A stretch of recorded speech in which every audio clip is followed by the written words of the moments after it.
Welcome friends to the नीकैमरा.com channel. आज हम बात कर रहे हैं R6 Mark II कैमरे के बारे में। R6 Mark II कैमरे के स्पेक्स के बारे में बातें करेंगे, प्राइस के बारे में बात करेंगे और कब तक इंडिया में अवेलेबल हो जाएगा। इन सारे मेन टॉपिक्स के ऊपर आज हम बात करने वाले हैं। सो इन मुद्दों के ऊपर बात होगी। सो बिफोर वी बिगिन, आप अगर नए हो हमारे चैनल में, do consider subscribing to our channel और ये वीडियो अच्छा लगे तो लाइक करना मत भूलना। Now let's move on. सबसे पहले हम बात करते हैं सेंसर की। सो one thing should be very clear before we begin to talk about the specs and all that stuff कि जो अपने इस बार का जो सेंसर आया है वो FSI सेंसर है। FSI सेंसर का मतलब फ्रंट साइड इल्यूमिनेशन टेक्नोलॉजी पे ये बेस्ड है। ये एक BSI back side illuminated sensor नहीं है, ना ही एक स्टैक्ड CMOS सेंसर। ठीक है, I hope everything is very clear कि ये जो सेंसर है ये नया तो है बट ये FSI टेक्नोलॉजी पे बेस्ड है। वही टेक्नोलॉजी पर बेस्ड है जिस टेक्नोलॉजी पर अपने R6 यानी कि जो अपने R6 Mark II कैमरे का जो प्रीडिसेसर है या अपना कैनन R5 जिन सेंसर्स को लेकर आया हुआ है उसी टेक्नोलॉजी पे, जैसे R10 की भी FSI सेंसर, R7 की भी FSI सेंसर है। The only BSI stacked CMOS sensor we have right now the full frame camera is the R3। ठीक है, तो R3 अपने लेवल पे सेफ है। The R6 Mark II camera arrived with a FSI technology, not a BSI और not a BSI stock CMOS sensor. तो ये तो हो गई सेंसर की बात है। ठीक है, now let us understand, despite of being a FSI sensor, despite of being non BSI sensor, यहाँ पर अगर हम ISO रेंज की बात करें तो एक्सपेंडेबल ISO रेंज जो इस पर्टिकुलर सेंसर का है वो है फ्रॉम 50 to 204800। यहाँ पर आप देखोगे कि थोड़ा सा सेंसर की रेजोल्यूशन में अपने R6 से इंक्रीज हुआ है कि स्टैंडर्ड रेजोल्यूशन पे कैनन ने इसे शिफ्ट करा है which is 24 MP।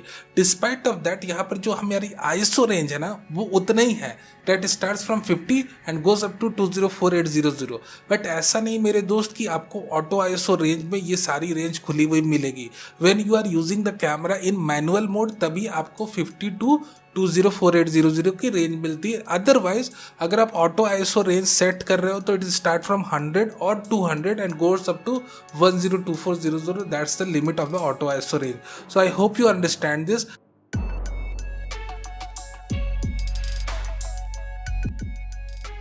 Now we have to understand one thing, जो अपना R6 Mark II कैमरा है कैनन का एडवांस और आप कहें लेटेस्ट T6X इमेज प्रोसेसर के साथ आया।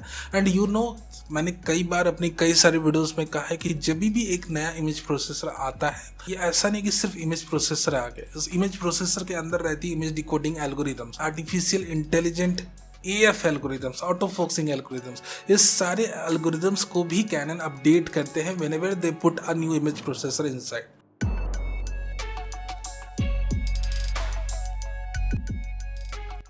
Now let's move on। यहाँ पर हम बात करते हैं number of selectable AF points और number of available AF zones के बारे में। एज यूजुअल जो अपना नया सेंसर है इसके अंदर भी हमें मिलती है 1053 ऑटो फोकसिंग जोन्स। ठीक है, मतलब AF जोन्स को लगभग ये सेम ही रखते हैं।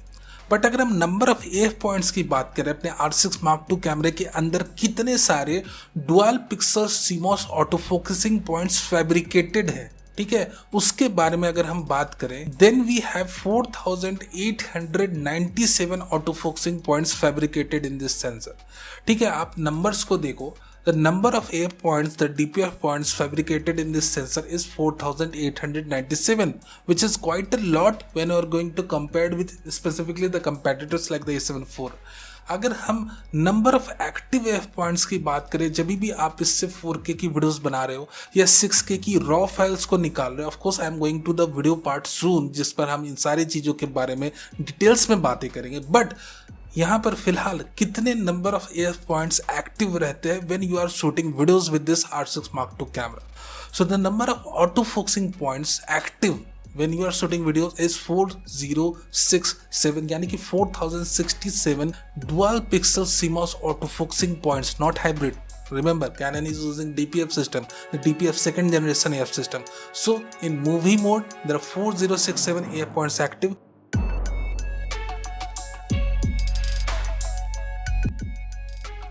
सो let's talk about the burst speed of the camera. Continuous shooting speed के बारे में बात करते हैं। Believe me, this is the one of the most interesting part of R6 Mark II camera core specs. So ये sensor भले आपका FSI पर बेस्ड है, it's not a BSI, it's not a stacked BSI CMOS sensor, all that is tough, but despite of that you can see कि भैया cannon इससे 40 frames per second की images को ड्रैग आउट करके निकाल ले रहे हैं। यानी कि जो आपको ब्रस्ट स्पीड मिलती, जो मैक्सिमम फ्रेम रेट्स मिलते हैं while using the electronic shutter of the camera is 40 frames per second, which is really I am not able to believe that कि भैया एक FSI सेंसर से, एक कन्वेंशनल CMOS सेंसर से, भले आप चाहे जो भी प्रोसेसर लगा लो, are you able to take out 40 frames per second from that particular sensor? How is it possible? So what I felt so कि भैया ये 40 FPS तो ड्रैग आउट करके निकाल रहे हैं, बट रोलिंग शटर इफेक्ट का क्या? क्योंकि भैया है तो FSI sensor, read out speed तो इनकी कम रहती है, तो भैया इसमें तो बहुत ही खराब तरीके की रोलिंग शटर इफेक्ट देखने को मिलेगी। जितने भी लोगों ने R6 Mark II कैमरे को टेस्ट करा, उनके सारे के दिमाग में यही क्वेश्चन रेज करा होगा, and I have seen several test की जो इसकी रोलिंग शटर इफेक्ट है बहुत ही ज़्यादा मैनेज्ड है, well managed, just like the Canon R3 camera. So literally I am not able to believe so कि बीइंग अ FSI सेंसर आप इससे 40 FPS की ब्रस्ट दे रहे हो, आपकी रोलिंग शटर इफेक्ट जो बहुत ही ज़्यादा मिनिमाइज मैनेजेबल है, just like the we have in the R3 camera. So आपको FSI मिले, आपको BSI मिले, what's the difference then? We are getting better core specs and we have to just enjoy it. Now this is one of the most interesting part. I think Soni को इसे बहुत ही seriously consider करना चाहिए। वो हर बारी, अभी आपने रिसेंटली A7R5 की अनाउंसमेंट करी, forcefully you are putting the cap of 10 frames per second. A7 IV कैमरे की आपने अनाउंसमेंट करी है, इस प्राइस पॉइंट पे आपने कैपिंग लगा के रखी 10 फ्रेम्स पर सेकेंड की कि आपके हायर मॉडल एंड की सेल्स सेव हो। यू हैव टू लर्न कि भैया अगर आप इसी तरह से अपने हायर एंड मॉडल्स की सेल्स को सेव करोगे तो आपकी जो ये करंट मॉडल जो सेव कर रही है हायर एंड मॉडल की सेल को, उसकी सेल खुद की ग्रैब कर लेगा अपना कैनन का R6 Mark II camera. So you have to think it, you have to at least unlock that speed. मैं सोनी से यही गुजारिश करूंगा, यू हैव फर्मवेयर अपडेट और anyhow you should unlock that speed. At least आप अपने A7 IV कैमरे की जो ब्रश शूटिंग उसे एटलीस्ट 20 FPS तक ले जाओ, तो एक कहने सुनने में भी अच्छा लगेगा। What is this 10 FPS in the 2022? So now we have the 40 FPS continuous shooting drive in the R6 Mark II camera, and the rolling shutter effect is very manageable. That is a really appreciable thing.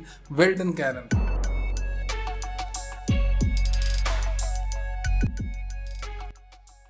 Now before we move forward, we should also talk about the image stabilization part of the camera. अब हमें लगभग 8 stops of IBIS का support मिलता है। Either you are capturing still images or you are recording a video from this particular camera, आपको हमेशा IS की बेहतरीन सपोर्ट मिलते रहेगी।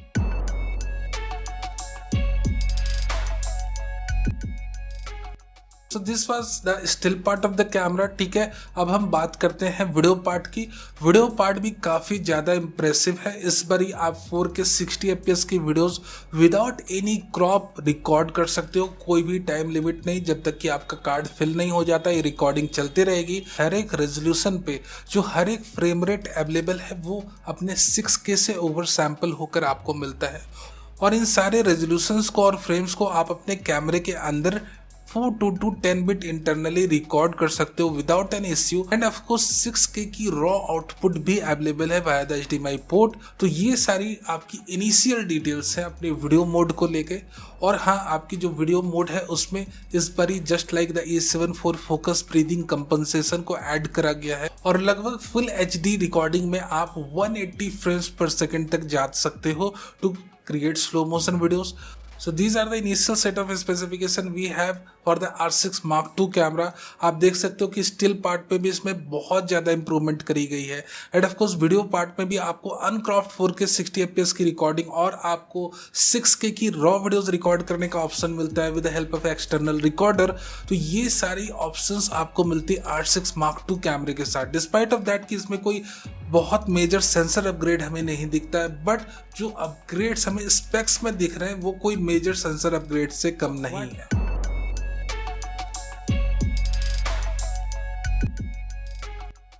सो I am really impressed with the internal core specs of the camera.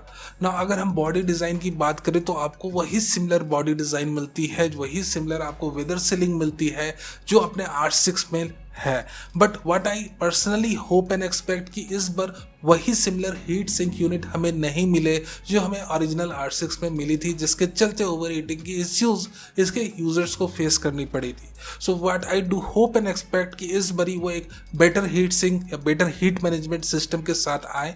Other than that the camera also feature UVC and UAC plug in support, जिससे कि आप directly इस कैमरे को लाइव स्ट्रीमिंग में यूज कर सकते हो as a high quality web camera for your live conference और whatever you are recording live your streaming purpose. Other than that the camera also arrived with stop motion animation support. तो अगर आप करते हो stop motion animation तो उसके additional firmware की charge approximately $100 extra है, जिसे आप पे करके ले सकते हो। But if you do stop motion animation, अगर आपको देखना है कि एक्चुअल होता क्या है, तो अगर आपने एक्चुअल में समझना है कि भाई ये स्टॉप मोशन एनिमेशन क्या होता है, तो आप यूट्यूब पे वीडियोस देख सकते हो, इसके ऐप्स रहते हैं, आप पहले मोबाइल से ट्राई कर सकते हो। If you are really interested in doing stop motion animation all that stuff, और अगर आप प्रोफेशनल आर्टिस्ट हो और ऑलरेडी कर रहे हो, तब ये कैमरा आपके लिए हेल्पफुल होने वाला है।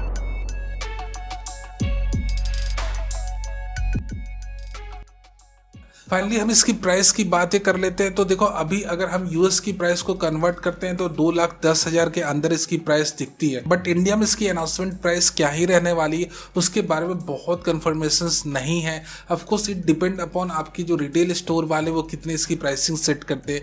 May be they can charge you for 2,30,000, 2,25,000। ये आपकी नेगोशिएशन स्किल पे डिपेंड करता है, उनके ऊपर डिपेंड करता है। वो ऑफकोर्स MRP तो काफ़ी ज़्यादा रहती है कैमरों की, बट वो कितने में आपको प्रोवाइड कर रहे हैं, it depends upon that. Of course online जब ये कैमरा आता है तब कितने में अवेलेबल होगा, ये सारी चीज़ें डिपेंड करती हैं। बट हाँ, ये कोई बहुत ज़्यादा प्राइस हाइक के साथ नहीं आ रहा है। बट इन जनरल जब किसी भी कैमरे की अनाउंसमेंट होती है तब एक नॉर्मल हाई प्राइस पे ही होती है, धीरे धीरे लो डाउन होती है। द थिंग कि कब तक ये अवेलेबल हो जाएगा, देन ऑफकोर्स नवंबर 23 से लेके नवंबर 30 तक इसकी ग्लोबल सेटिंग ग्लोबली स्टार्ट हो जाएगी। एंड आई होप सो कि दिसंबर के फर्स्ट वीक से ऑल ओवर इंडिया में अवेलेबल हो जाए। हाँ, अगर इसकी डिमांड नॉर्मलाइज रहती है तो यूएसए में अगर डिमांड हाई रही तो of course we can have some shifts in the availability period, but yeah, let's hope कि दिसंबर के फर्स्ट वीक में ये वाइडली अवेलेबल हो जाए। So this was all update about the R6 Mark II camera. आपको R6 Mark II कैमरे से किन किन कैमरों की स्पेक्स कंपैरिजन देखनी है इस पर्टिकुलर चैनल में, वो मुझे आप कमेंट सेक्शन में जरूर बताओ। मैं ऑफकोर्स उन कंपैरिजन्स को लेकर आपके पास जरूर आऊँगा। And of course don't forget to subscribe this channel and like this video. Of course your subscription, your likes help us to grow. Thank you very much again for watching this video.